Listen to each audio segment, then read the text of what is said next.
నమస్కారం తెలుగు గంగా న్యూస్ కి స్వాగతం. మంగళగిరి ఎయిమ్స్ లో సీనియర్ల ర్యాగింగ్ తట్టుకోలేక ఓ జూనియర్ వైద్య విద్యార్థి ఆత్మహత్యాయత్నం చేసుకోవడం కలకలం రేపింది.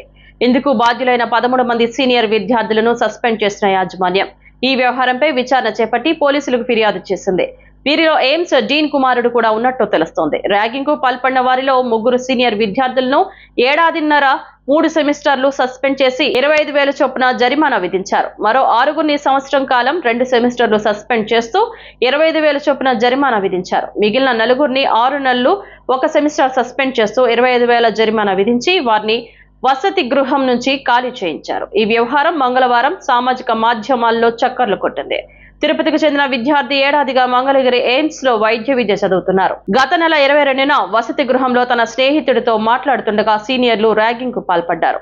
ఓ దశలో బాగా ఇబ్బంది పెట్టడంతో వేధింపులు భరించలేక ఆ విద్యార్థి బ్లేడుతో చేయి కోసుకున్నాడు. ఈ ఘటనపై అదే రోజు ఉన్నతాధికారులకు ఫిర్యాదు వెళ్లింది. మంగళగిరి ఎయిమ్స్ యాజమాన్యం వివరణ కోరుతూ 23న అక్కడి నుంచి మెయిల్ రావడంతో అంతర్గత విచారణ చేపట్టారు. ర్యాగింగ్ నిరోధక కమిటీ జరిపిన విచారణలో ప్రాథమికంగా 15 మందిని బాధ్యులుగా తేల్చారు. దీంతో గత నెల 24న బాధ్యులైన 15 మంది సీనియర్ విద్యార్థులను సస్పెండ్ చేశారు. తర్వాత జరిపిన సమగ్ర విచారణలో 13 మంది పాత్ర మాత్రమే ఉన్నట్లు గుర్తించారు. బాధిత విద్యార్థిని తల్లిదండ్రుల స్వస్థలానికి తీసుకువెళ్లినట్టు సమాచారం. ఈ ఘటనపై గత నెల 24నే పోలీసులకు ఫిర్యాదు చేసినట్లు ఎయిమ్స్ వర్గాలు చెబుతుంటే తమకు ఎలాంటి ఫిర్యాదు అందలేదని, అందుకే కేసు నమోదు చేయలేదని మంగళగిరి గ్రామీణ పోలీసులు చెబుతున్నారు.